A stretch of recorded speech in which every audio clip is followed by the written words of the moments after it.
ओम शांति। 6 अगस्त 2022। अभी पढ़ेंगे प्यारे प्यारे मीठे मीठे शिव बाबा की मुरली। मीठे बच्चे, ज्ञान सागर बाप और ब्रह्मपुत्र नदी का यह संगम हीरे समान है। यहाँ तुम बच्चे आते हो कौड़ी से हीरे जैसा बनने के लिए। प्रश्न: सतयुगी राजधानी की स्थापना कब और कैसे होगी? उत्तर: जब सारी पतित सृष्टि की सफाई हो अर्थात पुरानी सृष्टि का विनाश हो, तब सतयुगी राजधानी की स्थापना होगी। उसके पहले तुम्हें तैयार होना है, पावन बनना है। नई राजधानी का संवंत शुरू होगा जब एक भी पतित नहीं रहेगा। यहाँ से संवंत शुरू ही होगा। पर राधे कृष्ण का जन्म हो जाएगा, लेकिन उस समय से सतयुग नहीं कहेंगे। जब वो लक्ष्मी नारायण के रूप में राजगद्दी पर बैठेंगे तब संवंत प्रारंभ होगा। तब तक आत्माएं आती जाती रहेगी। यह सब विचार सागर मंथन करने की बातें हैं। गीत है, यही बहार है। ओम शांति। ये बच्चे कहाँ आए हुए हैं? ज्ञान सागर के कंठे पर। वैसे रहते हैं ज्ञान गंगाओं के कंठे पर, और अभी आए हैं ज्ञान सागर के कंठे पर। कौन आए हैं? ज्ञान गंगाएं। क्या बनने के लिए? कौड़ी से हीरे अथवा कंगाल से श्रीताज बनने के लिए। ब्रह्मा है ब्रह्मपुत्रा और शिव है ज्ञान सागर। यह ब्रह्मपुत्रा नदी बच्चा तो है ना? ब्रह्मा वल्द शिव। तुम जो पोतरे और पोत्रियाँ कलकत्ता में सागर और नदी का बड़ा भारी मेला लगता है।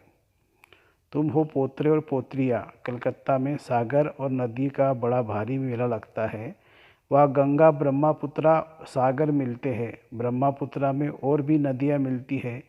मुख्य है ब्रह्मपुत्रा और सागर का संगम। उनको ही कहते हैं डायमंड हार्बर। यह नाम अंग्रेजों ने रखा है। अर्थ कुछ भी नहीं समझते हैं, सिर्फ नाम ऐसे ही रख दिया है। बाप अर्थ समझाते हैं। तुम आए हो इस समय ब्रह्मपुत्रा और ज्ञान सागर के पास सन्मुख।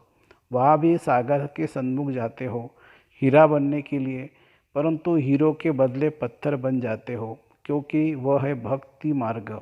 यह संगम आत्मा और परमात्मा का दोनों इकट्ठे हैं। वह जड़ है, यह चैतन्य। यह तो कहा भी जा सकते हैं। तो बच्चों को हमेशा यह समझाना चाहिए, समझना चाहिए कि ब्रह्मपुत्र और सागर दोनों इकट्ठे हैं, चैतन्य हैं। यह जैसे कि हीरे बनने का संगम हो गया। तुम हीरे जैसा बनो। यह है ब्रह्मपुत्र और एडाप्टेड ज्ञान गंगा है।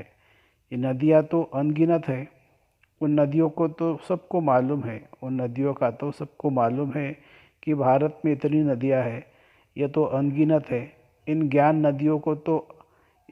नदियों का तो अंत नहीं पाया जा सकता। सागर से नदियाँ इस पार ही निकलती है।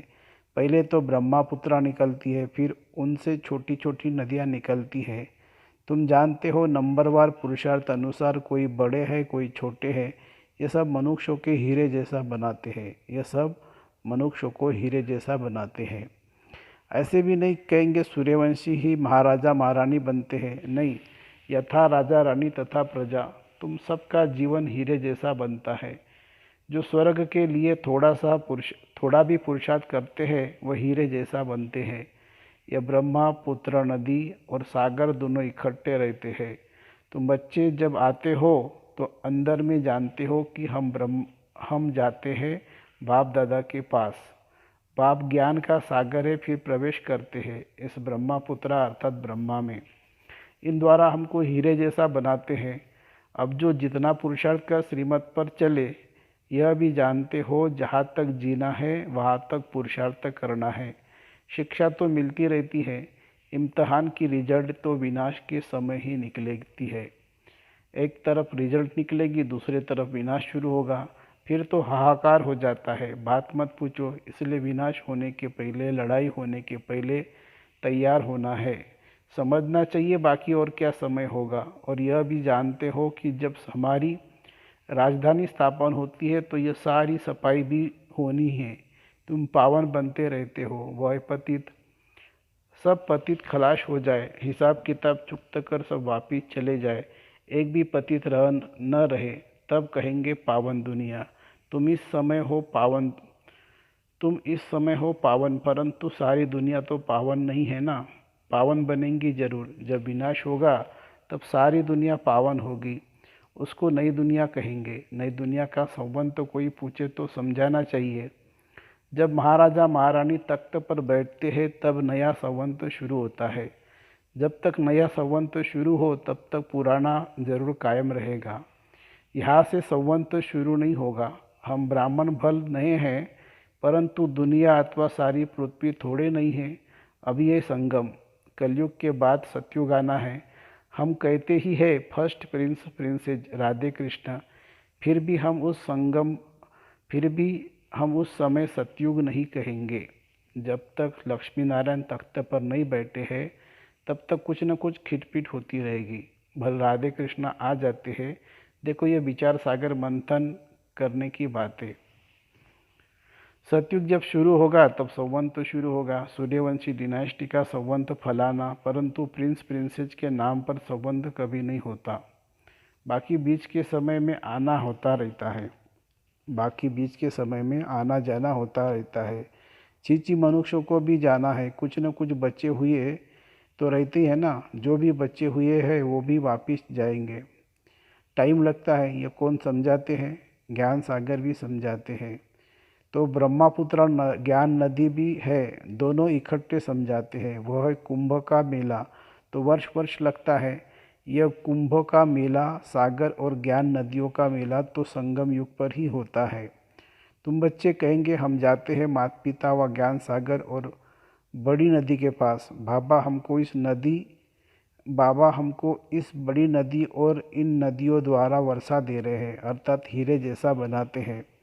कुंभ के मेले में कितना खुशी से बड़ी शुद्धि से जाते हैं और वहाँ मनसा वाचा करवाना पवित्र रहते हैं। वह जड़ यात्रा, यात्री अपना कल्याण करना चाहते हैं। पंडों का इतना कल्याण नहीं होता है जितना यात्रियों का। पंडे लोग तो पैसा इकट्ठा करने जाते हैं, उनकी इतनी भावना नहीं होती जितनी यात्रियों की रहती है। यात्रा बड़ी शुद्ध भावना से जाते हैं तो कईयों को साक्षात्कार हो जाता है। अमरनाथ पर बर्फ़ का लिंग बना रहता है, सामने जाने से बर्फ़ ही बर्फ़ जैसे देखने में आती है। भावना वाले जैसे देखते तो खुश हो जाते हैं। यह तो कुदरत है, बर्फ़ में लिंग बन जाता है। मनुष्यों की ऐसी भावना बैठ जाती है कुछ भी नहीं। सच्ची यात्रा तो अभी तुम्हारी हो रही है। मनुष्य समझते हैं भगवान के पिछाड़ी बहुत धक्का खाया है भगवान से मिलने, परंतु भगवान मिलता ही नहीं है। बाबा ने समझाया है भगवान का तो चित्र नहीं निकाल सकते हैं। बिंदी का फोटो क्या होगा? वह तो समझाने के लिए कहा जाता है कि स्टार है, भ्रुकुटी के बीच चमकता है।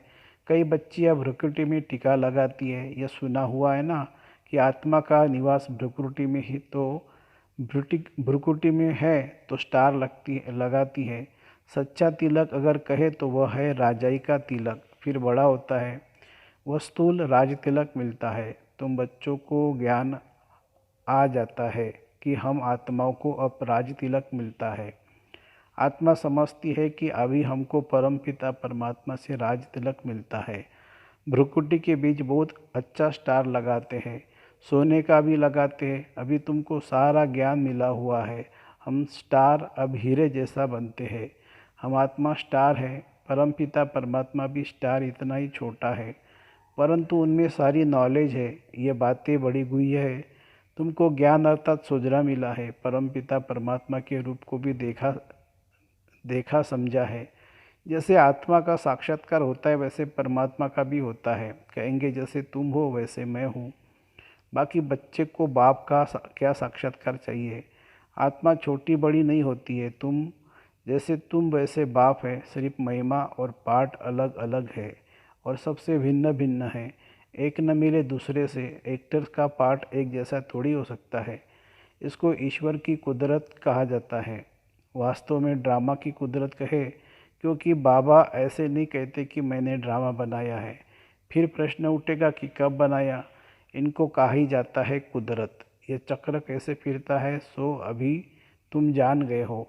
आत्मा स्टार है, उसमें कितना बड़ा पार्ट है। परमपिता परमात्मा सर्वशक्तिवान वर्ड ऑलमाइटी अथॉरिटी है।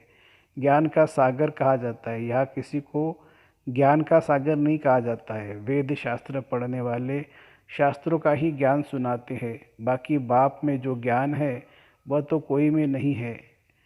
भगवान ही आकर सहज राज्यों का ज्ञान सिखलाते हैं, उनको ही ज्ञान का सागर कहेंगे तो यह नदियों का मेला लगता है। यह भी समझते हो कि सागर से ही नदियाँ निकलती है। कई बच्चों को यह भी मालूम नहीं रहता है। वैसे ही तुम्हारी बातों को भी कोई नहीं जानते हैं। ज्ञान सागर कैसे आता है होगा, उनसे ज्ञान गंगा कैसे ज्ञान पाती होंगी, यह है ज्ञान की बातें। मनुष्यों द्वारा बुद्धि में जो बातें बैठी है तो सच्ची बातों का किसी को पता नहीं है। तुम अब उस सागर और इस सागर को जान गए हो। अभी वह सागर और नदियाँ तो दुख देती रहती हैं। सागर भी उछल पड़े तो कितना नुकसान कर देते हैं। अभी ज्ञान सागर पतित पावन को सब याद करते हैं। उस सागर व नदियों को कोई याद नहीं करते। पतित पावन ज्ञान सागर को याद करते हैं। उस सागर से ही यह नदियाँ निकलती हैं। उस उनके नाम रूप देश काल को कोई नहीं जानते हैं। भल शिव नाम कहते भी है, सिर्फ लिंग का नाम रख दिया है। बाबा का नाम अविनाशी है ना, शिव बाबा रचिता एक है, उनकी ये रचना भी एक है और अनादि है। कैसे अनादि है वह बाप बैठ समझाते हैं।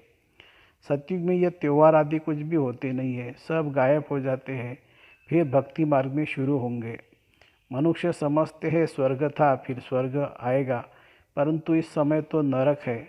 इनकी आयु का किसी को पता नहीं है। घोर अंधियारा है, कल्प की आयु का भी किसी को पता नहीं है। कहते भी है यह जो ड्रामा है यह फिरता रहता है, परंतु आयु का पता न होने के कारण कुछ भी समझते नहीं है। ब्रह्मा के मुख द्वारा बाप बैठ सभी वेदों शास्त्रों का सार समझाते हैं, तो उन्होंने फिर ब्रह्मा के हाथ में शास्त्र दे दिए हैं। वह भी सब शास्त्र हाथ में थोड़ी पकड़ सकते हैं। वह ब्रह्मा द्वारा कोई सब शास्त्र थोड़ी सुनाते हैं। जानते यह सब भक्ति मार्ग के हैं। यह तो पढ़ते आए हैं। कब से पढ़ते आए हैं, जानते कुछ भी नहीं है, सिर्फ कह देते यह अनादि है। वेद व्यास ने रचे हैं, वेदों को ऊंचा मानते हैं, परंतु लिखा हुआ है वेद शास्त्र आदि सब गीता की रचना है। तुम बच्चे जानते हो यह वेद शास्त्र आदि वही फिर बनेंगे, फिर वह नाम रखेंगे। अभी तुम जानते हो हम फिर पूज्य बन रहे हैं, फिर पुजारी बनेंगे तो मंदिर आदि बनाएंगे। राजा रानी मंदिर बनाएंगे तो प्रजा भी बनाएगी।